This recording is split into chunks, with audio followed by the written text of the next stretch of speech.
Shalom Aleichem Haverim, selamat datang di channel kami. Hari ini kita akan membahas salah satu topik yang paling menantang dan kontroversial dalam teologi Kristen. Siapakah sebenarnya 144.000 yang disebutkan dalam kitab Wahyu?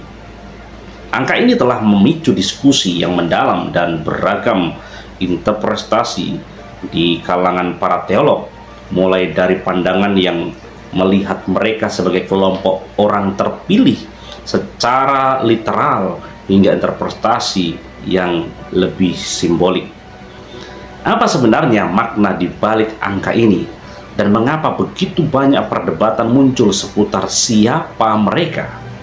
Mari kita selami bersama tantangan teologis ini, memahami berbagai sudut pandang dan menggali lebih dalam untuk menemukan apa yang kitab suci benar-benar ingin sampaikan tentang angka 144.000 tersebut.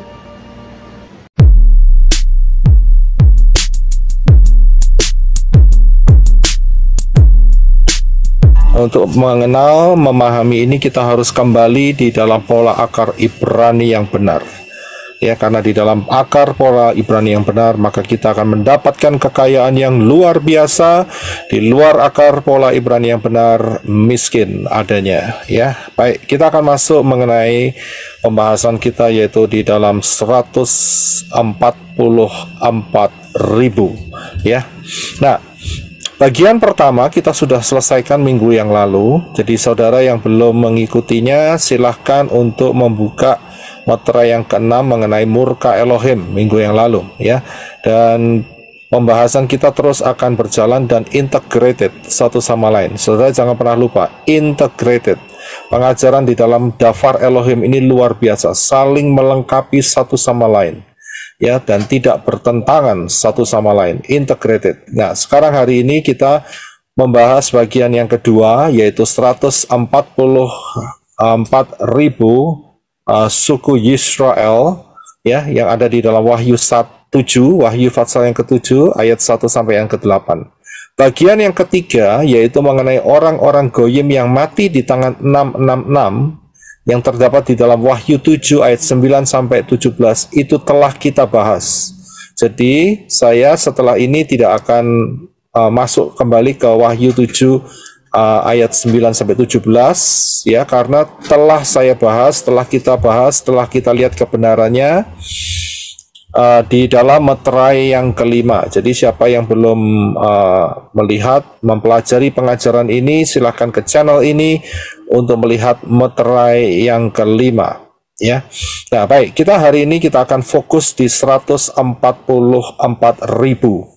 yang terdapat di dalam Wahyu 7 ayat 1 sampai 8.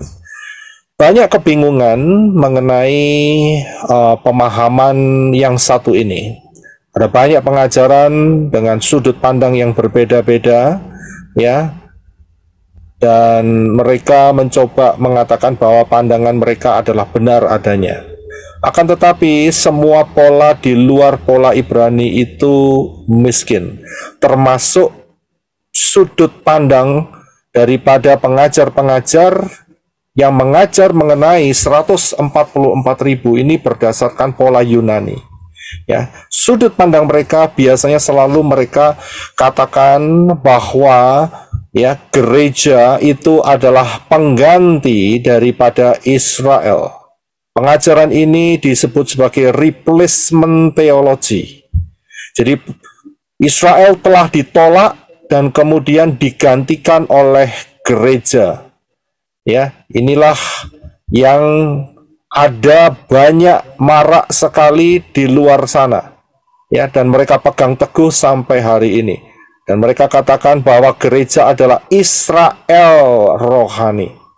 Kesalahan mereka adalah semuanya dirohanikan. Ya.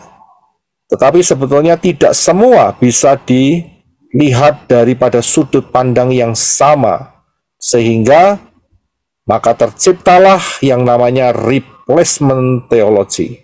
Gereja adalah pengganti Israel. Disinilah letak kekeliruannya. Mengapa? Karena mereka menolak Israel, menolak pola akar Ibrani yang benar. Mereka merayakan hari raya pagan. Mereka tidak lagi memegang Torah. Mereka makan sembarangan, sehingga kacau balau semua. Ya, jadi mereka mengutamakan apa yang mereka pikir itu benar, karena mereka membuang Torah. Apa hasilnya? Ya, akhirnya terjadilah perkawinan atau pernikahan antara laki-laki dan pria, wanita dan perempuan, ya, sehingga banyak yang punya agenda, ya. Jadi ayah dan bapak itu menjadi tren baru di keluarga, bukan ayah dan ibu tetapi ayah dan bapak, ya. Itu dia, itu mengerikan sekali, ya, karena ini akarnya adalah dari replacement theology, membuang Torah, membuang Sabat, membuang 7 hari raya, membuang kebenaran di dalam tanah. Dan mereka katakan itu sudah usang, perjanjian lama itu usang dan diganti menjadi perjanjian yang baru, ya, tapi dasar fondasinya tidak ada sama sekali. Jadi mengerikan sekali. Sehingga mereka juga mengubah yang namanya 10 hukum Elohim yang ada ditulis di 2 loh batu yang diserahkan oleh Elohim kepada Moshe. Ya, dan di sini kalau saudara bisa melihat yang nomor 2 yang sesungguhnya berkata, jangan membuat patung bagimu yang menyerupai apapun di langit. Itu dihilangkan karena mereka mempunyai praktek-praktek untuk sujud menyembah patung-patung. Dan nomor 3, saudara bisa lihat yang sebelah kiri, mereka katakan kuduskanlah hari Tuhan. Mereka ganti, mereka tidak mau menguduskan hari Syabat. Karena yang benar ada yang di sebelah kanan. Nomor 4, ingatlah hari Syabat untuk menguduskannya. Itu yang perintah daripada Bapa Yahweh. Yang sebelah kiri adalah perintah perbuatan tangan manusia yang dasar fondasinya dari Satan. Ya, jadi kita harus memahami hal ini supaya kita tidak tersesat. Karena itu pengajaran replacement theology adalah sesat adanya. Sangat-sangat keliru sekali. Ya, gereja tidak pernah menggantikan Israel. Tidak pernah. Israel mempunyai porsi tersendiri di hadapan Bapa Yahweh. Sedangkan Kehilat, ya, itu juga mempunyai porsi sendiri di hadapan Bapa Yahweh. Jadi jangan pernah dicampur, ya. Jadi saya nyatakan replacement theology adalah sesat. Kalau sudah sesat ya jangan diikutin, keluar saja, buang saja. Baik, kita akan lihat di dalam Wahyu Fatsal 7 ayat 1-8 mengenai 144.000. Ya, silakan Brother Henok bisa baca untuk kita. Terima kasih. Sesudah hal-hal ini, aku melihat 4 malaikat yang berdiri pada keempat penjuru bumi. Mereka memegang keempat mata angin, sehingga angin tidak dapat berhembus di darat, di laut, maupun di atas setiap pohon. Dan aku melihat malaikat lain muncul dari arah terbitnya matahari. Ia memegang meterai Elohim yang hidup.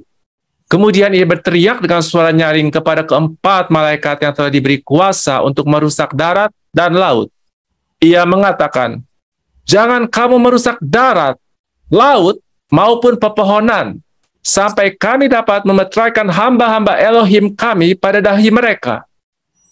Dan aku mendengar jumlah mereka yang telah dimeteraikan, yaitu 144.000 orang dari suku-suku Israel. Dari suku Yehuda 12.000 orang, dari suku Ruben 12.000 orang, dari suku Gad 12.000 orang, dari suku Asher 12.000 orang, dari suku Naftali 12.000 orang, dari suku Manasye 12.000 orang, dari suku Simeon 12.000 orang, dari suku Lewi 12.000 orang, dari suku Isyakar 12.000 orang, Dari suku Zebulon 12.000 orang. Dari suku Yusuf 12.000 orang. Dari suku Benyamin 12.000 orang. Ya, terima kasih. Jadi di sini kita lihat bahwa jelas sekali yang dimaksud daripada 144.000 ya, ini adalah dari suku-suku Yisrael. Dari suku Yehuda, Ruben, Gad, Asher, Naftali, Manasye, Simeon, Lewi, ya, dan seterusnya. Ada 12 suku Yisrael. Dan total semuanya tiap-tiap suku adalah 12.000 orang. Sehingga total keseluruhan adalah 144.000. Ingat, ini suku-suku Israel. Penjelasannya jelas sekali. Bukan gereja, bukan kehilat, bukan orang-orang percaya. Kalau saudara perhatikan, yang saya garis bawahi lagi yang merah dan hitam tebal, ayat yang ketiga, dikatakan bahwa ya, jangan kamu merusak darat, laut maupun pepohonan, sampai kami dapat memeteraikan hamba-hamba Elohim kami pada dahi mereka. Nah, kata hamba-hamba Elohim di sinilah yang sering disalah mengertikan, karena mereka pikir adalah gereja, karena mereka pikir adalah kehilat. Ya, ternyata tidak. 144.000 orang dari suku Yisrael inilah juga termasuk hamba-hamba Elohim. Mengapa? Nanti kita akan lihat siapakah 144.000 ini yang masuk di dalam kriteria hamba-hamba Elohim. Jadi jangan terkecoh dengan kalimat hamba-hamba Elohim. Karena hamba-hamba Elohim di sini, ayat 3 ini tidak mengarah kepada gereja, tidak mengarah kepada kehilat, tidak mengarah kepada mempelai Yeshua HaMashiach, akan tetapi tetap mengarah kepada suku-suku Yisrael. Ya, jadi kita paham. Jadi tidak ada pemikiran lain selain daripada suku-suku dari Yisrael. Di luar itu, Goyim tidak termasuk. Jelas, ya, sangat jelas, mudah, gampang dimengerti. Yang bikin nggak dimengerti itu ya gara-gara spirit replacement teologi tadi, pikiran jadi kacau balau. Ya, baik, selanjutnya kita akan melihat siapakah 144.000. Tadi saya sudah katakan bahwa 144.000 ini adalah kumpulan dari ke-12 suku Yisrael. Nah, saya ingin saudara pahami supaya saudara tidak terkecoh di dalam membaca kitab Wahyu. Kalau saudara lihat dari kitab Wahyu Fatsal yang ke-6 sampai 18, di sini Fatsal-Fatsal ini tidak merepresentasikan mempelai Yeshua HaMashiach. Jadi ini bukan masa untuk mempelai Yeshua HaMashiach. Karena masa mempelai Yeshua HaMashiach sudah di-rapture terlebih dahulu. Sudah di-rapture terlebih dahulu. Sudah pengangkatan terlebih dahulu. Ya, jadi kalau saudara baca Wahyu 6-18 itu tidak ada mempelai Yeshua HaMashiach, nggak ada di sana, sama sekali tidak ada. Ya, bahkan kalau saudara sampai melihat ada kalimat atau terms, ya, orang kudus, itu tidak mengarah kepada mempelai Yeshua HaMashiach, akan tetapi mengarah kepada Yisrael, suku-suku bangsa Yisrael, yang saat itu mereka terkejut karena rapture telah terjadi dan mereka yang mereka sangka, mereka tunggu Mesias mereka ternyata adalah anti HaMashiach. Ya, dan mereka berbalik kepada Yeshua HaMashiach. Nah, saat mereka berbalik, mereka menerima Yeshua HaMashiach dan mereka dikuduskan ya dengan darah Yeshua HaMashiach. Karena itu mereka disebut orang-orang kudus.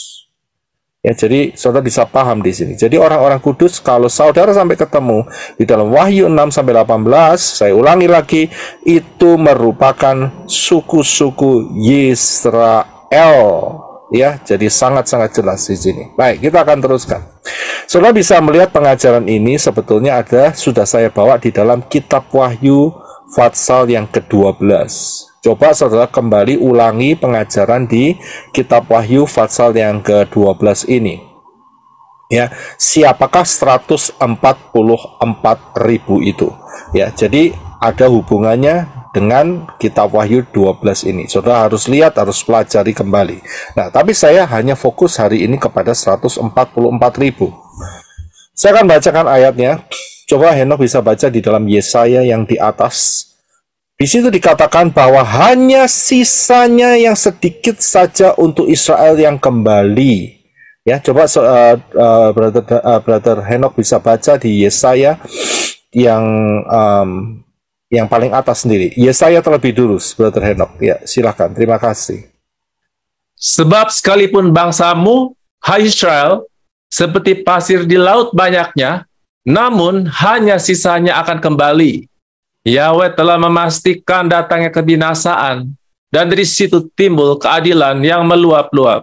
Ya, terima kasih. Saudara bisa lihat di sini, Bapak Yahweh telah melihat bahwa Israel tegar tengkuk, bahkan menolak Yeshua HaMasyiah sampai pada masa 66. Bahkan di dalam masa 66 ini, Israel akan banyak dibantai. Dan hanya sisanya saja yang diselamatkan. Dijelaskan bahwa Yahweh telah memastikan datangnya kebinasaan. Sudah pasti. Masa 666 yang di depan mata kita beberapa tahun yang akan datang ini sudah pasti akan terjadi. Ini ayatnya. Yahweh telah memastikan datangnya kebinasaan. Dan dari situ timbul keadilan yang meluap-luap. Kapan? Tidak lama setelah masa 666 yang hanya 3,5 tahun itu berakhir, maka di situ akan timbul keadilan yang meluap-luap. Maksudnya apa? Keadilan yang meluap-luap? Siapa yang tahu? Saudara bisa buka mic. Siapa yang mau coba jawab? Kerajaan 1000 tahun. Kerajaan 1000 tahun. Ya, terima kasih. Ya, bisa ditutup kembali mic-nya. Saya bisa lihat, supaya saya bisa melatih saudara untuk bisa melihat ayat. Ya, jadi masa 66 itu sudah pasti akan datang. Dan setelah itu akan ada masa kerajaan 1000 tahun. Dan disitulah keadilan yang meluap-luap. Adil sekali. Karena yang menjadi hakimnya, yang menjadi rajanya adalah Yeshua HaMasyiah. Hari ini ada keadilan enggak? Boro-boro ada keadilan. Sudah divonis mati, ya kan? Naik ke pengadilan yang lebih tinggi, dibebaskan lagi. Ya, itu kasus yang membunuh itu. Si pembunuh itu. Mana ada keadilan? Sudah jelas-jelas dia yang nembak. Sudah jelas-jelas dia yang tarik pelatuknya. Sudah jelas-jelas divonis hukuman mati. Begitu sampai pengadilannya lebih tinggi, apa yang terjadi? Tidak lagi dijatuhin hukuman mati, dijadikan hukuman seumur hidup. Ya, dan lagi karena kekuatan daripada UUD, ujung-ujungnya duit, maka bisa keluar. Jadi kalau malam kembali ke sel, kalau siang makan bakso di luar, gitu. Enak ya? Apakah ada keadilan? Tidak ada. Sampai nanti dalam kerajaan 1000 tahun baru akan ada keadilan. Ya. Nah, dipastikan juga di dalam Daniel pasal 12 ayat 1. Ya, silakan Henok untuk dibaca. Terima kasih. Pada waktu itu juga akan muncul Mikael, pemimpin besar itu yang akan mendampingi anak-anak bangsamu. Dan akan ada suatu waktu kesesakan yang besar, yaitu masa 666, seperti yang belum pernah terjadi sejak ada bangsa-bangsa sampai pada waktu itu. Tetapi pada waktu itu bangsamu akan terluput, yakni barang siapa yang didapati namanya tertulis dalam kitab itu. Iya, terima kasih. Saudara bisa melihat di sini ya bahwa akan ada masa kesukaran besar yang belum pernah terjadi sejak adanya bangsa-bangsa sampai saat itu. Kapan saat itu? Ya tidak lama lagi.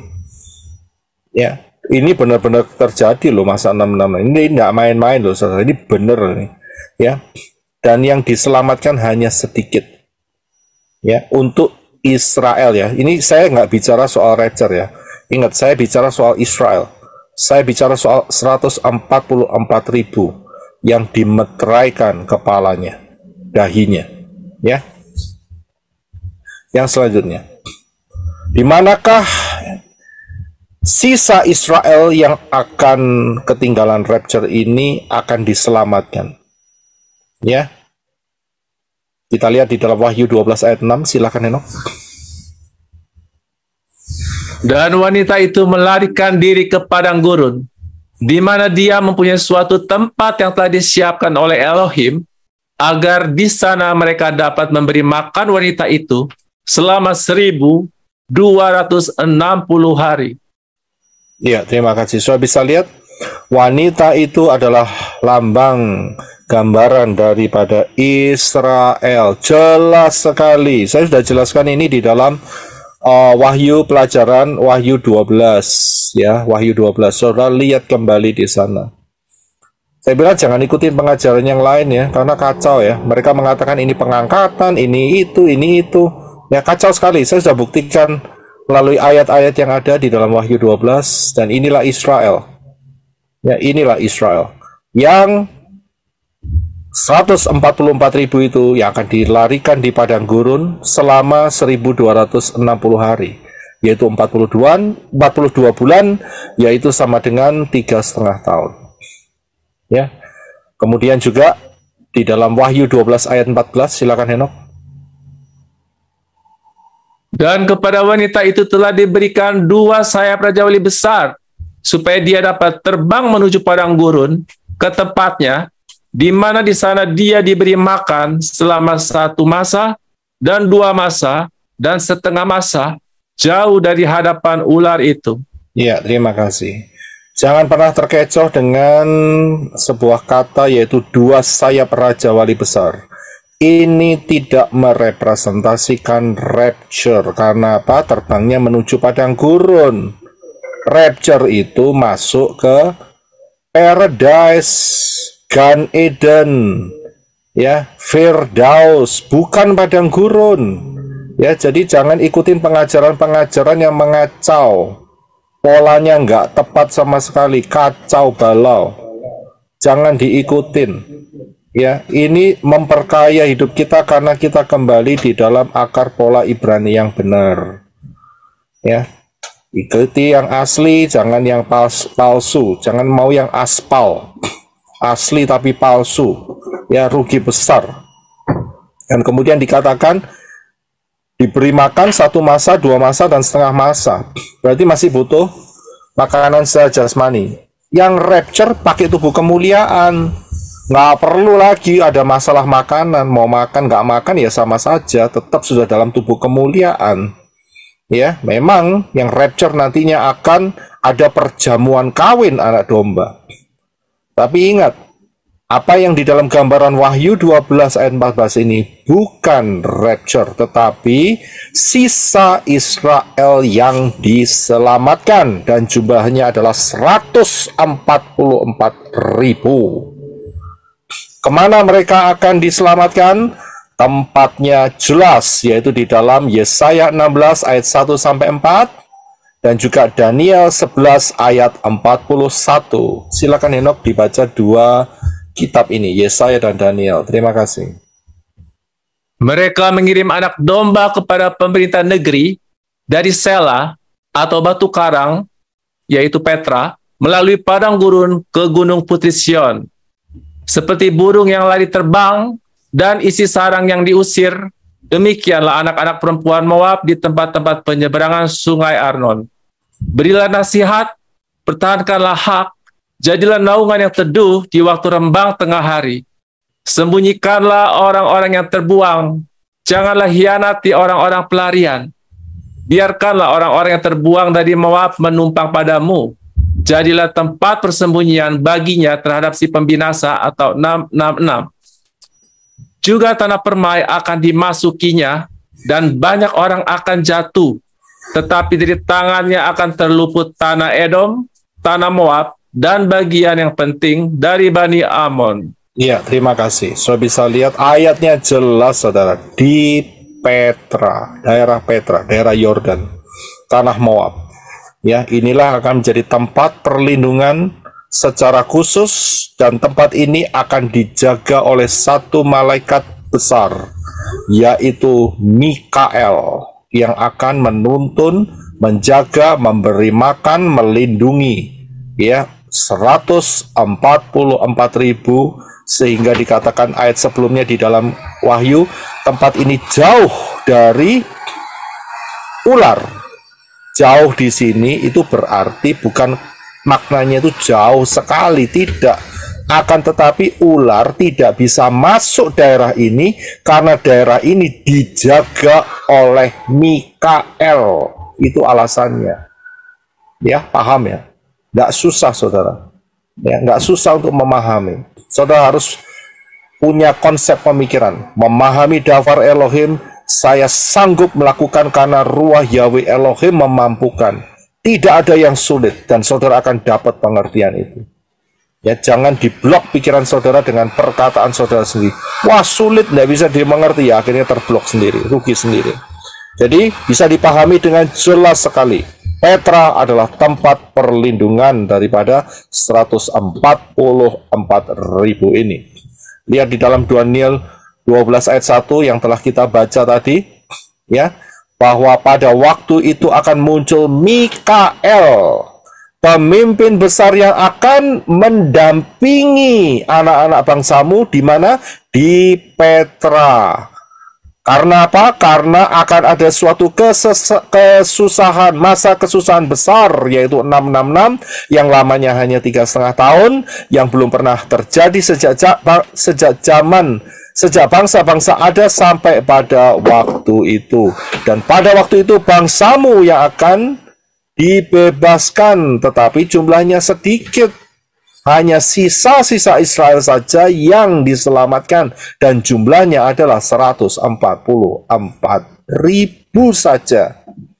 Ya, jadi bisa paham di sini ya. Karena apa? Karena yang 144.000 itu adalah orang-orang yang didapati namanya tertulis dalam kitab itu. Kitab ini adalah kitab keselamatan, ya, untuk meloloskan orang-orang Israel dari cengkraman 666 dengan sebuah tanda, yaitu ada nama Yahweh di dahi 144.000 itu. Ini kelengkapannya. Ya, paham ya? Nah, saya ingin juga memahami, saudara harus paham mengenai Wahyu 14:1-5. Karena ini juga membahas mengenai 144.000. Kita akan lihat ya ayatnya, sehingga saudara tidak kacau di dalam pemahaman akan Wahyu yang Fatsal 7 tadi, ayat 1-8, dan Wahyu 14 ayat 1-5. Ya, saya akan bahas sekalian sehingga karena ini berhubungan ya. Jadi supaya saudara punya konsep yang benar ya, sehingga tidak ada pertanyaan lagi, saudara jelas mendengar dan saudara bisa menjadi berkat untuk sesama yang lain. Nah, kita akan melihat Wahyu 14:1-5 yang juga berkata atau menyatakan mengenai 144.000. Ya. Ya, silakan Henok untuk baca. Terima kasih.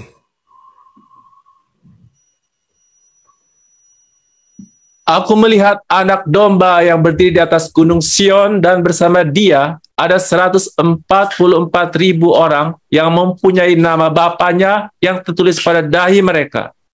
Lalu aku mendengar suatu suara dari Syamaim, seperti gemuruh air bah, dan seperti bunyi guntur yang dahsyat. Dan aku mendengar suara pemain harpa yang sedang memainkan harpanya. Mereka menyanyikan sebuah nyanyian baru di hadapan tata, dan di hadapan keempat makhluk hidup dan para tua-tua itu. Tidak seorang pun dapat mempelajari lagu itu selain 144.000 orang yang telah ditebus dari bumi. Mereka ini adalah orang-orang yang tidak mencemarkan diri dengan wanita-wanita, karena mereka murni seperti perawan. Mereka ini adalah orang-orang yang mengikuti anak domba kemanapun dia pergi. Mereka ini sudah ditebus dari antara manusia sebagai buah sulung di hadapan Elohim dan anak domba. Di dalam mulut mereka tidak didapati tipu muslihat, bahkan mereka tidak bercelah di hadapan tata Elohim. Ya, terima kasih. Kalau saudara melihat ini, walaupun memang ini ada di Wahyu 14, di antara Wahyu 6 sampai 18, tetapi ini merupakan gambaran yang Yohanan lihat mengenai nasib daripada 144.000 itu yang akan ada berjalan bersama dengan Yeshua HaMasyiah di Gunung Sion. Perhatikan itu. Di Gunung Sion. Di Gunung Sion, ya, anak domba berdiri di atas Gunung Sion bersama-sama dengan 144.000. Ingat, ini adalah gambaran saat telah selesainya masa 666. Perhatikan baik-baik. Ayat 1-5 Wahyu 14 ini menyatakan gambaran yang diperlihatkan Bapa Yahweh kepada Yohanan, yaitu setelah selesainya masa anti-Hamasyiah. Karena sebelum selesai anti-Hamasyiah tadi dikatakan di dalam Daniel, yang mendampingi adalah Mikael, dan bukan berada di Sion tetapi di Petra. Sedangkan ayat ini menyatakan ada di Sion, ya, dan bersama-sama dengan anak domba. Siapa lagi kalau tidak Yeshua HaMasyiah? Ya, jadi ini adalah gambaran 144.000 yang sudah lolos dari masa 666. Dan lolosnya bagaimana? Karena ada nama Bapa Yahweh yang tertulis pada dahi mereka. Ayat pertama dikatakan, yang mempunyai nama Bapanya. Siapa lagi kalau tidak Yahweh? Kan tidak mungkin si Arab. Iya kan? Jelas sekali. Orang Israel tidak menyembah sesembahan yang dari Arab. Nggak mungkin gitu loh. Hanya orang Indonesia aja yang tidak mau bertobat, ya, yang selalu pakai nama Arab.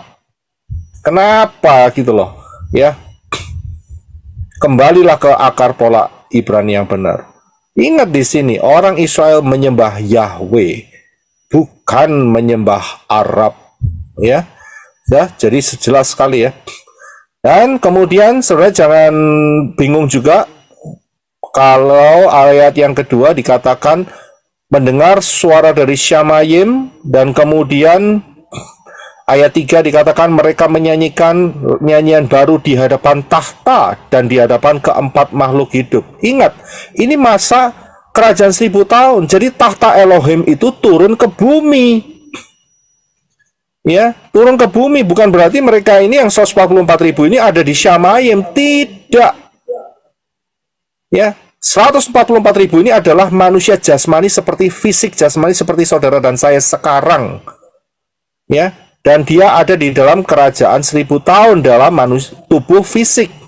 Tetapi tahta Elohim dan 24 dan keempat makhluk hidup dan 24 tua-tua itu turun ke atas bumi. Mengapa? Karena di bumi sudah tidak ada setan. Jadi bumi selama 1000 tahun ada Yeshua HaMasyiah yang adalah Bapa Yahweh sendiri di dalam tubuh kemuliaan. Kita harus paham itu. Ya, jadi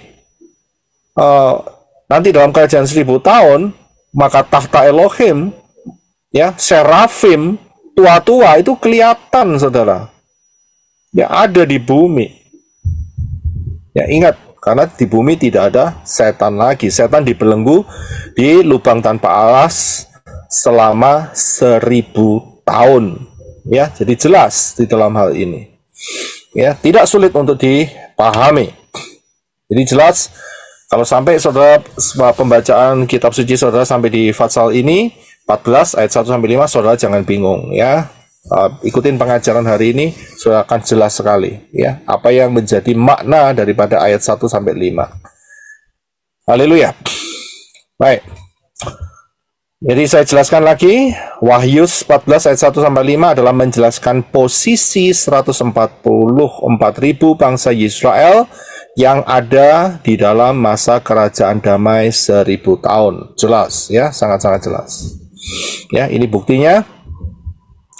Tadi saya sudah jelaskan di atas.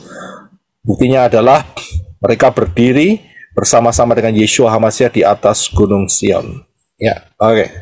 Nah, kemarin saya ada pertanyaan, yaitu ada satu suku yang tidak dicatat di dalam 144.000 di dalam Wahyu Fatsal yang ke-7 ayat 1 sampai 8. Pertanyaannya adalah suku apakah itu dan mengapa tidak tercatat?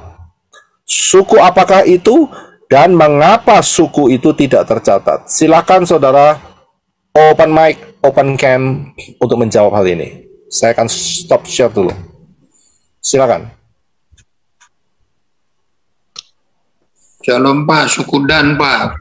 Jelas. Terima kasih. Memang betul kalau dilihat adalah suku Dan.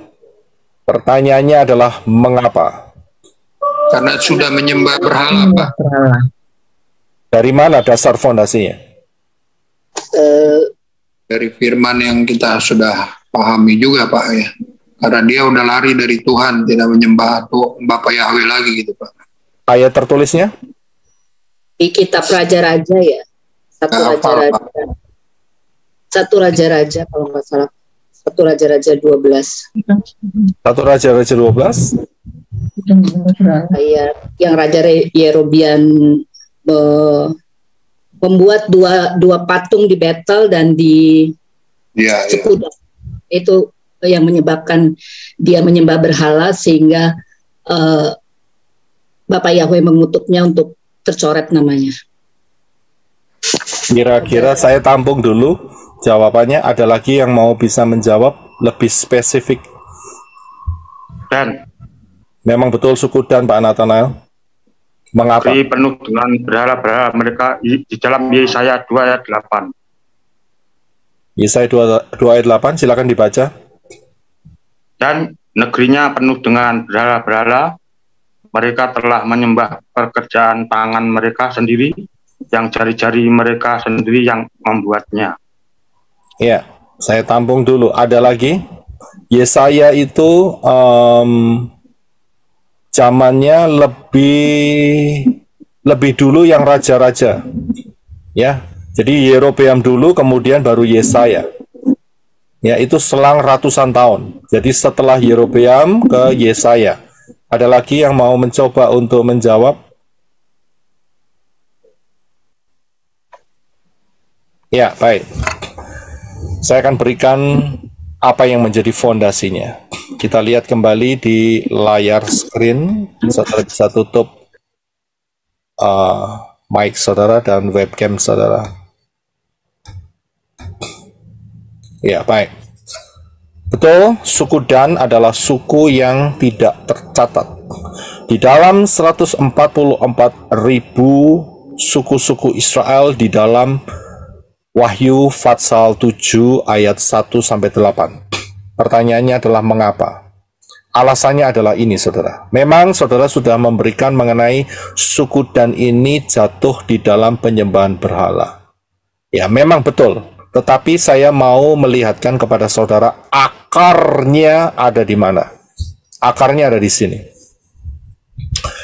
Saudara masih ingat bahwa setelah Joshua membawa suku-suku Israel masuk ke tanah Kanaan, kemudian tanah Kanaan ini dibagi. Mereka buang undi dan mereka membaginya berdasarkan suku-suku Israel. Nah, kita hanya fokus di suku Dan. Kalau saudara lihat ya di peta sebelah kiri, suku Dan itu lihat ya, dekatnya Filistia. Di bawahnya Manasye. Itu ada suku Dan di situ. Ya, kecil sebelahnya Efraim yang saya kasih panah sebelah kiri.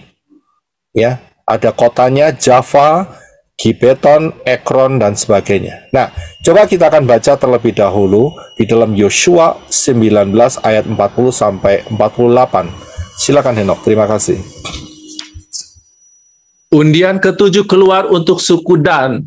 Menurut kaum-kaum mereka, perbatasan warisan mereka adalah Zora, Estaol, Irsemesh, Shalabin, Ayalon, Yitla, Elon, Timnata, Ekron, Elteke, Gibeton, Baalat, Yehud, Benek Berak, Gatrimon, Mejarkon, dan Rakon, dengan batas di depan Yafo. Batas bagi suku Dan menjadi terlalu sempit bagi mereka. Maka pergilah suku Dan berperang melawan kota Lesem, lalu merebutnya, dan mengalahkannya dengan mata pedang, mendudukinya, serta tinggal di dalamnya. Lalu mereka menamai kota Lesem itu Dan, menurut nama leluhur mereka. Itulah warisan suku Dan, menurut kaum-kaum mereka, kota-kota itu dan desa-desanya.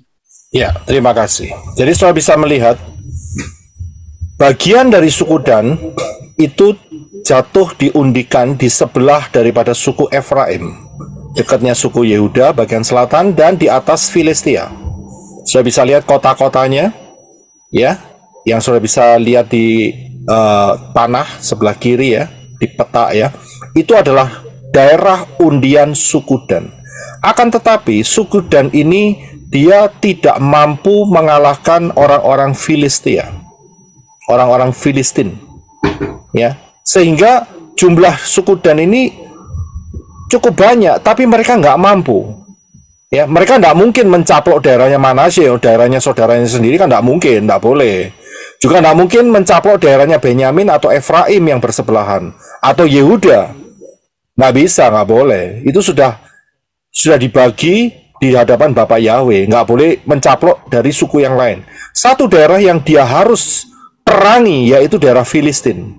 Akan tetapi suku Dan ini tidak mampu melawan daripada orang-orang Filistin. Ya. Dan banyak yang memberikan pengertian bahwa suku Dan ini tidak sungguh-sungguh di hadapan Bapak Yahweh. Dan apa yang terjadi? Langkah selanjutnya mereka itu pergi ke kota Lesem. Ya, di manakah kota Lesem? Kota Lesem itu ada di daerah utara sekali. Coba perhatikan, kota Lesem itu ternyata ada di utara sekali. Jadi suku Dan ini ke arah utara sekali, yaitu ke arah atasnya Manasye, sampai Asher, sampai Naftali, naik terus, dan sampai di daerah utara. Saudara bisa lihat ya, utaranya Naftali. Disitulah kota Lesem. Dan kota itu dikalahkan, dan kota itu diganti namanya menjadi Dan. Ya, sehingga suku Dan mempunyai daerah juga yang di atas. Nah, kisah ini ada di dalam Hakim-Hakim. Dan di dalam Hakim-Hakim, yaitu Hakim-Hakim pasal 17 dan 18, karena panjang ceritanya, ini adalah PR saudara untuk baca. Di situ sebelum suku Dan mendapatkan daerah Lesem itu, ya, ada peristiwa, yaitu ada satu peristiwa satu keluarga yang punya berhala, menyimpan berhala kejijikan, dan itu singkat cerita berhala itu diambil secara paksa oleh suku dan kemudian sekalian imam Lewinya, orang Lewinya saat itu juga diambil, ya, dan kemudian mereka bawa dan mereka sembunyikan di sana. Jadi akar dari penyembahan berhala daripada suku Dan ini sudah terjadi sejak zaman Hakim-Hakim. Ya, kalau saat zaman Yerobeam itu ya memang sudah established ya. Jadi mereka juga sudah lebih berakar lagi di dalam penyembahan berhala. Apalagi yang ada di dalam kitab Yesaya. Jadi ini akar permulaan setelah pembagian daerah tanah Kanaan oleh Yosua, maka suku Dan tidak mampu mengembangkan daerahnya, maka dia lari atau beralih kepada daerah yang utara sekali di atas Naftali.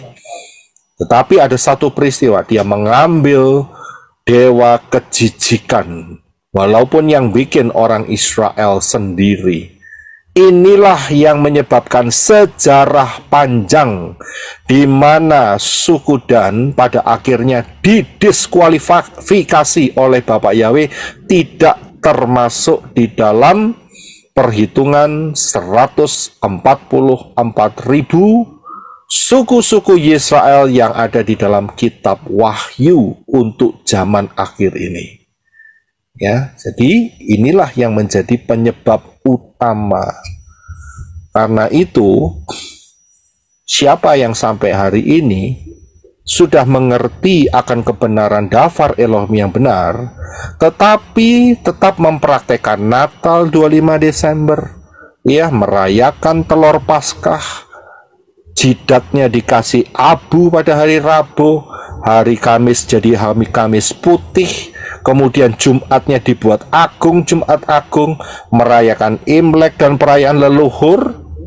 Ingat, tidak terhitung di dalam umat yang diselamatkan, akan dibuang oleh Bapak Yahweh. Ya, dibuangnya jelas. Di luar Bapak Yahweh hanya ada satu tempat, yaitu lautan api. Ya, karena menyembah dewa-dewa kejijikan. Paham ya di sini ya? Ya, paham? Haleluya. Saya harap saudara bisa mengerti mengenai 144.000 ini. Ya. Nah, saya ingin lanjutkan sedikit pembahasan yang lebih spesifik. Ini tidak ada sangkut pautnya di dalam di dalam 144.000, tapi saya harus sampaikan karena ada orang yang posting teks di channel yang mengatakan bahwa saya menyatakan seolah-olah spirit daripada Yeshua dan Yesus itu sama saja. Jadi saya mempunyai obligasi, saya mempunyai keharusan untuk menjelaskan hal ini karena teks yang kemarin.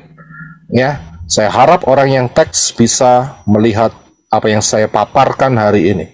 Baik, saya akan mulai. Tolong saudara buka mic. Ini apa ini? Tolong jawab, saudara jawab dengan benar. Apa ini? Alfabet Cina, Bu. Huruf Jepang. Huruf Jepang. Apa lagi jawabannya? Jepang Cina ya? Kanji. Apa ini? Huruf kanji. Tahu Pak, cuman tulisannya tulisan Jepang. Oh, tulisannya. Loh, nggak ada yang bisa tahu ya? Nggak tahu. Nggak tahu Pak. Wah. Baik. Halo Pak Yosef. Ya. Halo. Ya, silahkan. Enok. Kata Ibu Mimi, Xi Jinping, Presiden China. Ya, oke. Kita akan pelan-pelan ya. Kalau saya bilang ini apa, saya tahu. Di Arizona ini ada yang bisa bahasa Mandarin. Ya. Oh, ya. Mandarin. Ya. Nah, kita akan lihat ini apa sebetulnya. Yang pertama adalah ini adalah aksara atau huruf dalam bahasa Cina. Betul ya? Jadi yang ngomong mengucapkan ini dari Jepang, ya mohon maaf, nggak tepat. Ya, jadi ini adalah aksara huruf dalam bahasa Cina. Ya. Kemudian betul yang dikatakan tadi, ya, itu adalah presiden daripada Cina. Ini orangnya. Sudah kenal? Ada yang kenal? Nggak ada, betul. Terima kasih, betul. Tahu iya, kenal tidak. Ya, kita harus pakai terminologi yang benar. Tahu iya, kenal tidak. Taunya dari koran, dari internet dan sebagainya. Tapi kenal tidak. Kalau kenal, saudara pasti akan pernah makan malam bersama dengan encik yang satu ini. Benar, Pak. Ya beda tuh, kenal sama tahu, ya kan. Haleluya. Iya. Beda. Sekarang pertanyaannya, Encek yang satu ini lahirnya di mana? Pernah tahu nggak? Enggak. Lahirnya ada di Beijing. Cina. Rumah Ya. Lahirnya di Beijing, di kota Beijing. Kemudian berarti orang ini adalah orang Cina. Cina. Beijing. Orang Beijing. Cina. Orang Beijing. Beijing. Beijing negaranya apa? Cina. Cina. Benar Cina. Benar. Benar. Ya, orang Benar. Oke. Baik, saya kasih tahu. Ini adalah orang ini. RRC. Nah, saudara bingung, ini tulisan apa lagi? Ibu Mimi bisa tolong kita, ini tulisan apa Ibu Mimi? Arizona. Alfabet Korea. Korea, Pak. Korea. Nah, itu dia. Ya, jadi tulisan ini berarti orang ini adalah orang Chungguo. Inggrisnya adalah Zhongguo. Zhongguo. Indonesianya jadi Chungguo. Kapan kok pernah jadi Cina itu kapan gitu loh? Coba bisa enggak? Jadi Cina itu kapan gitu loh? Lah kok bisa dari Chungguo itu jadi Cina? Aneh kan ya? Iya. Yang benar itu Chungguo. Negaranya ini adalah negara Chungguo. Bahasa Inggrisnya karena bahasa Inggrisnya nggak bisa CH, jadi pakai ZH, Zhongguo. Seperti itu. Ya, nah paham ya? Iya, Pak. Ya sejak kapan kok ngomong Cina itu loh? Sejak kapan gitu loh? Iya kan? Aneh kan ya? Betul, Pak. Betul ya? Betul, Pak. Negara yang benderanya, lambangnya adalah matahari terbit. Negara apa itu namanya? Jepang, Pak. Jepang. Entah Jepang. Bukan loh. Bukan Jepang. Nippon. Oh, Nippon. Yang betul adalah Nippon. Bukan Jepang. Bahasa Itu lain Ya kan? sama. Apalagi Malaysia ngomongnya Jepun. Di Surabaya ada kembang Jepun. Iya. Sama dari Surabaya. Di Jawa Tengah Jepang. Jepun. Kita bisa lihat Nippon. Nippon. Ya kan? Kapan jadi Jepang itu kapan begitu loh. Oke, baik. Kita nggak masalahkan dalam hal itulah. Memang unik sih. Baik. Sekarang pertanyaannya, mana yang benar? Nomor 1, 2, 3, atau 4? Satu. Xi Jinping, Xi Jinping, Xi Jinping. Nomor 4, Xi Jinping. Mana yang benar? Satu. Alasannya? Nomor 2. Xi Jinping. Nomor 4. Nomor 2, Pak. Xi Jinping. Karena aksaranya nomor 1. Sering lihat di tulisan-tulisan media. itu Pak Roy, itu Han Yupingin, Pak Roy. Xi Jinping, Han Yupingin. Nah, oke. Jadi semuanya benar. Tergantung dari dialek masing-masing. Benar nggak? Iya. Ya benar. Tergantung dari dialeknya masing-masing. Kalau yang atas itu US, Amerika. Yang kedua juga cara pronounce-nya. Ya, yang paling bawah mungkin Indonesia. Iya, Ya. Xi Jinping. Xi Jinping supaya gampang. Gimana ngomongnya Xi, ya, angel ya toh.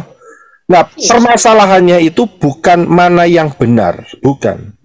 Tetapi yang problem terbesarnya adalah di sini, saudara. Mana yang menjadi kriteria nama, yang atas atau yang kotak di bawah? Menurut saudara mana? Atas, Pak. Atas, Pak. Paham ya di sini. Jalan atas. Jadi yang menjadi kriteria nama itu bukan cara pengucapan. Xi Jinping, Xi Jinping, Xi Jinping, atau Xi Jinping itu bukan. Itu hanya pengucapan. Kalau mau nulis nama harus pakai yang atas, yang dicoret-coret itu loh. Sebelahnya fotonya Since itu loh. Itu nama itu. Yang bawah itu bukan nama, itu cara mengucapkan. Oke. Ini ya, paham ya? Gampang, sebetulnya gampang sekali. Baik. Yang berikutnya. Kalau sudah lihat ini apa? Nah, karena saudara sudah tahu. Ini jawabannya sama, saudara. Ini adalah 4 huruf aksara Ibrani, benar kan? Aksara, ya. Iya kan, 4 huruf kan? 1, 2, 3, 4. Ada 4 kan? 4 huruf aksara Ibrani. Nah, 4 huruf aksara Ibrani ini ada bunyinya. Yang paling kanan itu Yod. Yang seperti huruf W itu Shin. Kemudian setelah itu Waw. Kemudian yang terakhir adalah Ayin. Jadi total semuanya ada 4 huruf Yod, Shin, Waw, Ayin. Ya, ini adalah aksara-aksara 4 huruf bahasa Ibrani. Nah, pertanyaan berikutnya adalah bagaimanakah cara pengucapannya dalam bahasa Indonesia? Ini dia. Mengenai Yod, Shin, Waw, Ayin, aksara-aksara ini. Pengucapan di dalam bahasa Indonesia adalah tertulis Yeshua. Betul? Ya benar, karena orang Israel ngomongnya Yeshua. Nah, kita enggak, huruf kita kan enggak pakai Yod, Shin, Waw, Ayin. Huruf-huruf kita ini pakai abjad A, B, C, D, E sampai Z. Dan itu mewakili suara daripada Yod, Shin, Waw, Ayin, yaitu Yeshua. Y-E-S-H-U-A. Ya, paham ya? Saya kan pelan-pelan di sini. Kemudian yang berikutnya. Jadi Yeshua tulisannya Y-E-S-H-U-A itu adalah cara pengucapan. Pronunciation. Kalau enggak gitu, kita enggak ngerti apa-apa ya. Seperti saudara tadi tak tanyain ya, Xi Jinping namanya si Ence itu, saudara kita enggak ada yang bisa tahu, cuman satu, Ibu Mimi tadi. Ya kan, karena apa? Karena enggak ada yang bisa membaca aksara daripada huruf Cungko tadi. Ya, paham ya? Jadi Yeshua, Y-E-S-H-U-A itu adalah cara pengucapan. Nah, begitu pula, manakah yang menjadi kriteria nama? Yang atas atau yang bawah? Atas, Pak. Nah, Yod, Shin, Waw, Ayin atau Yeshua. Yang masuk menjadi kriteria nama, kalau saudara harus menulis nama Sang Juru Selamat, adalah harus pakai aksara Ibrani. Yod, Shin, Waw, Ayin itu baru nama. Ya, paham ya di sini ya? Nggak terlalu susah, nggak susah. Nah, problemnya, apakah Yod, Shin, Waw, Ayin ini bisa dibaca atau diucapkan Yesus? Tidak. Tidak, Pak. Tidak. Jelas tidak, nggak bisa. Karena Yod, Shin, Waw, Ayin itu bacanya, pronounce-nya, pengucapannya adalah Yeshua. Nah, sejak kapan Yod, Shin, Waw, Ayin ini jadi Yesus? Kapan? Sama seperti tadi. Ya. Kapan? Sejak kapan jadi Cina? Itu kapan gitu loh. Haleluya. Iya, gampang sihnya. Ya, mudah sekali kok untuk dipahami, itu nggak susah. Nah, oke, betul ya. Jadi Yod, Shin, Waw, Ayin apakah bisa dilafalkan atau diucapkan atau dibaca sebagai Yesus? Jawabannya adalah tidak bisa. Never, tidak mungkin bisa. Tidak akan pernah bisa. Baik, saya lanjutkan. Saudara bisa tutup mic terlebih dahulu, nanti kita akan lanjutkan. Nah, di dalam Yohanes pasal berapa ini tadi? 19:20, ini ada satu peristiwa ayat 19 dan 20 di mana saat itu Pilatus menuliskan alasan mengapa orang ini dijatuhi hukuman disalibkan. Alasannya itu ditaruh di dalam sebuah tulisan di atas kepala Yeshua dengan 3 bahasa. Silakan Henok bisa baca untuk kita Yohanes 19 ayat 19 dan 20. Silakan. Dan Pilatus menyuruh memasang juga tulisan di atas kayu salib itu. Bunyinya, Yeshua orang Nazaret, Raja orang Yahudi. Banyak orang Yahudi yang membaca tulisan itu, sebab tempat di mana Yeshua disalibkan letaknya dekat kota, dan kata-kata itu tertulis dalam bahasa Ibrani, bahasa Latin, dan bahasa Yunani. Iya, terima kasih. Jadi, alasan mengapa sosok ini dirajam habis, dikasih mahkota duri, disalibkan, alasannya ditulis di atas kepalanya supaya orang-orang bisa melihat. Karena apa? Tempat penyalibannya dekat kota. Kota apa? Yerusalem. Karena Yerusalem kota besar, banyak pedagang, banyak prajurit-prajurit yang bukan dari Israel, prajurit daripada Romawi, nggak bisa membaca aksara Ibrani, karena itu ditulis dalam 3 bahasa, bahasa Ibrani, bahasa Latin, dan bahasa Yunani. Perhatikan, di dalam bahasa yang tertulis, kalimat ditulis di atas, ya, mana yang disebut nama, yang di lingkaran merah atau hitam? Saudara bisa buka mic. Merah, Pak. Merah. Merah karena apa? Yang disalibkan ini orang Yahudi.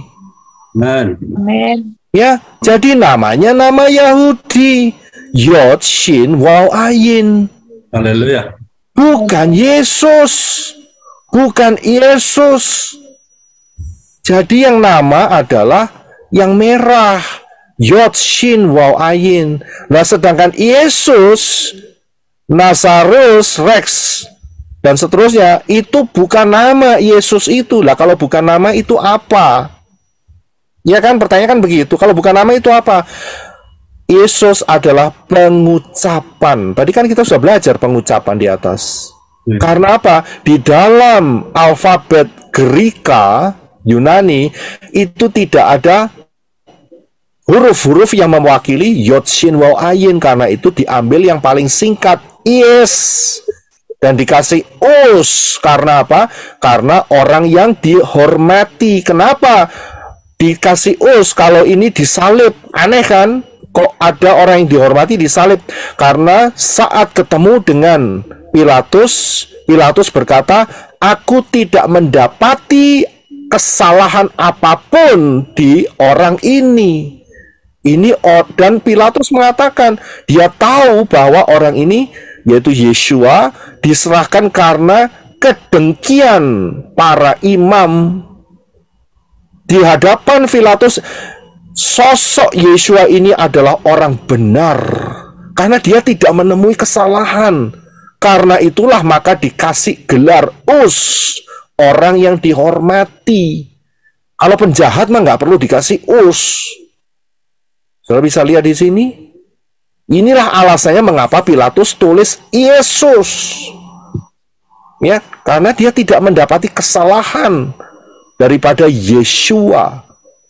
Dan huruf yang diambil karena alfabet daripada Greka ini enggak bisa mewakili Yod, Shin, Waw, Ayin, maka yang diambil hanya Yod-nya saja, Yes, sama Shin-nya S.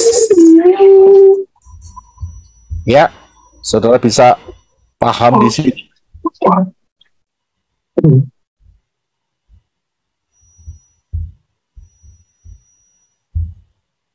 Ya, saya lanjutkan.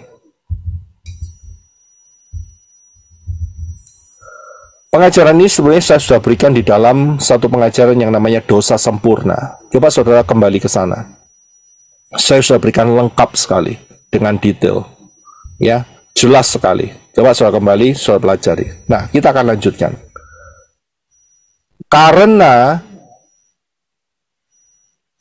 Pilatus menggunakan Yesus, dan di dalam perkembangannya orang Roma menghancurkan semua kitab-kitab daripada kitab Yahudi, maka yang tinggal hanya terjemahannya saja di dalam bentuk Septuagint, yaitu bahasa Yunani, dan di situ tertulis Yesus.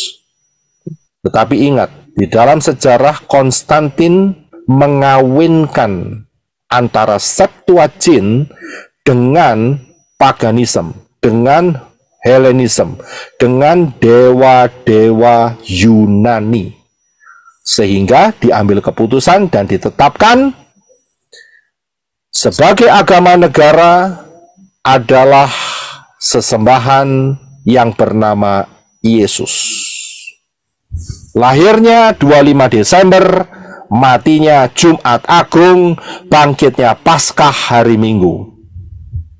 Jelas, udah pasti ini nggak bisa dirubah, saudara. Ya, jadi Konstantin mengubahnya, bukan mengubah, tapi dia merger. Ya, nih perusahaan gede di merger.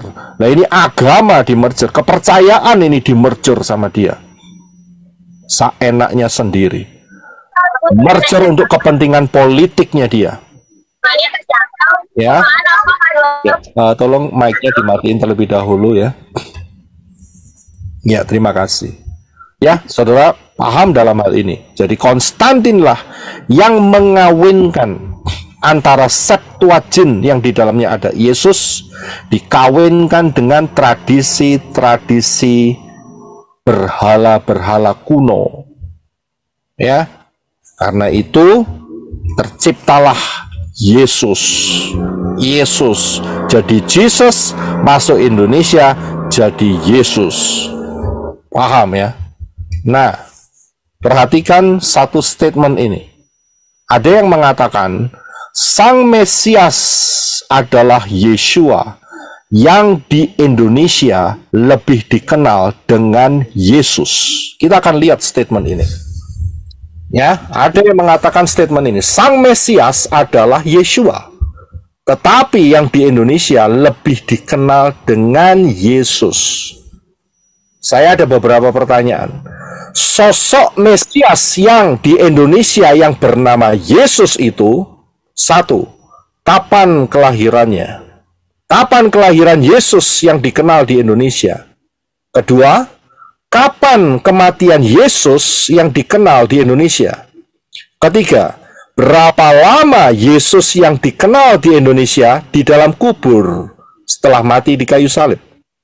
Keempat, kapan kebangkitan Yesus yang dikenal di Indonesia?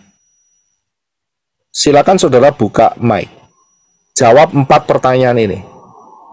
Kapan kelahiran Yesus yang dikenal di Indonesia? 25 Desember. 25 Desember. Sepakat ya, sepakat ya. Kemudian kapan kematian Yesus yang dikenal di Indonesia? Jumat Agung. Jumat Agung. Kemudian berapa lama Yesus yang dikenal di Indonesia ini dalam kubur setelah mati di salib? 1 hari. 2 hari. Lebih. 2 hari. Malam 1 hari. Iya. Jadi matinya Jumat, bangkitnya Minggu, ya kan? Kapan kebangkitan Yesus yang dikenal di Indonesia? Hari Minggu. Hari Minggu. Paskah. Atau mereka sebut Paskah. Betul semua. Jadi kelahiran Yesus yang dikenal di Indonesia itu 25 Desember. Ya. Nggak ada Yesus yang dikenal di Indonesia itu lahirnya Sukot. Itu nggak ada. Ya, kapan kematian Yesus yang dikenal di Indonesia? Jumat Agung. Kemudian berapa lama Yesus yang dikenal di Indonesia mati dalam kubur? Ya, nggak sampai 2 hari. Mati Jumat sore, bangkit Minggu pagi. Hitung saja nggak sampai 48 jam. Ya. Tapi ya, Yeshua itu mati dikubur selama 3 hari 3 malam. 3 hari 3 malam. Kapan kebangkitan Yesus yang dikenal di Indonesia? Betul. Inilah Yesus yang dikenal di Indonesia. Hari Minggu. Dan itu disebut Paskah. Pertanyaan berikutnya adalah yang paling penting. Apakah sosok Mesias Yesus yang dikenal di Indonesia ini sesuai dengan kitab suci? Jawabannya tidak. Jelas tidak. Ya, sangat jelas sekali. Spirit apa yang ada di balik Mesias yang di Indonesia yang lebih dikenal dengan Yesus? Dari jawaban-jawaban di atas adalah spirit paganisme, yaitu roh-roh Satan. Itulah Yesus yang dikenal di Indonesia, jelas. Jadi jangan pakai istilah Yeshua Sang Mesias yang di Indonesia lebih dikenal dengan Yesus Kristus. Ngawur saya bilang. Sangat-sangat bertentangan. Jelas sekali. Luar biasa. Gaduh-gaduh ini, Pak. Nah, itu dia. Betul sekali. Ya, jadi spiritnya, pertanyaan berikutnya, kalau spirit daripada Yesus yang dikenal di Indonesia adalah spirit paganisme dan roh Satan, pertanyaan di berikutnya, kalau mau baptisan pembaharuan, perlu nggak diputuskan dengan spirit ini? Harus. Jelas sekali. Harus diputuskan lah, kalau enggak lah dikontet setan terus lah ceritanya. Iya. Betul. Wajib. Jelas harus diputuskan. Kalau nggak diputuskan ngintil terus itu, ngikut terus, dompleng terus. Si pendakwa, Pak. Jelas, bukan cuma pendakwa, tapi juga akan di akhirnya akan diambil sama mereka. Kita tidak mau. Kita tidak mau ada roh setan mengikutin kita. Kita tidak mau ada roh paganisme, roh setan-setan mengikuti kita. Tidak mau, kita harus putus. Karena itu harus diputuskan. Nah, kalau ini aja nggak paham, bagaimana bisa memahami kebenaran firman yang lain? Ini sangat dasar loh. Ini basic sekali ini. Jadi harus diputuskan. Saya harap yang text message sama saya lihat hal ini. Ya, jelas sekali. Sangat-sangat jelas siapakah yang disebut Yesus di Indonesia itu. Ini adalah backgroundnya yang benar, yaitu adalah roh-roh paganisme. Yang benar adalah Yeshua. Sekarang tinggal pilih, mau pilih mana, Yeshua atau Yesus? Yeshua. Saya pilih Yeshua. Jelas sekali. Ya, kita tutup dulu mic-nya. Kita akan continue untuk minggu depan, ya. Dan hari ini kita sudah mencapai hampir 6.000 tahun sejak kejatuhan Adam dan Hawa. Sebentar lagi kita akan masuk dalam rapture, karena kita masuk dalam pola Shemitah yang luar biasa. Kita sudah masuk di dalam tahun yang kedua. Dan kemudian Yeshua mengatakan, kalau waktunya tidak dipersingkat, maka tidak ada yang selamat. Karena waktu akan diperpendek oleh karena orang-orang pilihan. Saudara perhatikan pengajaran di High Hour 2026, jangan remehkan. Dan juga rahasia 1290 hari, 1335 hari. Ya, perhatikan pengajaran ini, lihat, pahami, saudara akan mendapatkan berkat yang besar, saudara akan dipersiapkan karena rapture melalui pola ini, ya, sangat besar diperkirakan akan terjadi di akhir 2025 atau awal 2026. Berjaga-jaga, tujuan saya untuk supaya kita semua berjaga-jaga, tidak lebih dari itu. Kita persiapkan hidup kita. Ya, salah satu berjaga-jaga apa? Jangan campur-campur, jangan gado-gado, itu loh berjaga-jaga. Masuklah dalam baptisan pembaharuan yang benar. Itulah berjaga-jaga, ya. Dan karena itu siapa yang belum masuk di dalam keselamatan yang disediakan oleh Bapak Yahweh, hanya satu-satunya pintu, yaitu Yod Shin Waw Ayin, Yeshua. Di luar itu tidak ada keselamatan. Dan juga barang siapa yang berseru kepada nama Yahweh, Yod He Waw He, akan diselamatkan. Setelah itu, setelah masuk dalam baptisan pembaharuan, belajar pola akar Ibrani yang benar.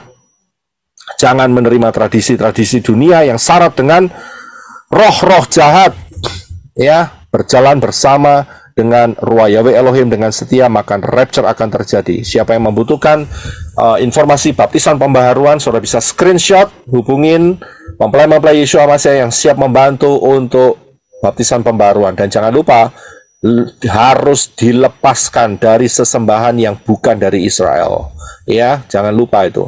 Kemudian ini juga ada halaman berikutnya mengenai baptisan pembaruan. Saudara bisa screenshot untuk bisa menghubungi saudara-saudara kita. Setelah mengeksplorasi berbagai pandangan dan interpretasi, kita akhirnya tiba pada jawaban yang memperjelas siapa sebenarnya 144.000 dalam kitab Wahyu atau kitab Kiliahna. Apakah sebagai kelompok yang dipilih secara khusus atau sebagai simbol umat Elohim? Pemahaman ini memberi kita wawasan yang lebih dalam tentang pesan penting dalam kitab suci ini. Terima kasih telah bersama kami dalam perjalanan menemukan jawaban ini. Jika penjelasan ini memberi Anda pemahaman baru, atau jika Anda memiliki pemikiran lain, jangan ragu untuk berbagi di kolom komentar. Pastikan Anda sudah subscribe dan mengaktifkan notifikasi agar tidak ketinggalan video-video mendatang di mana kita akan terus mengungkap misteri lain dalam kitab suci. Sampai jumpa di episode berikutnya.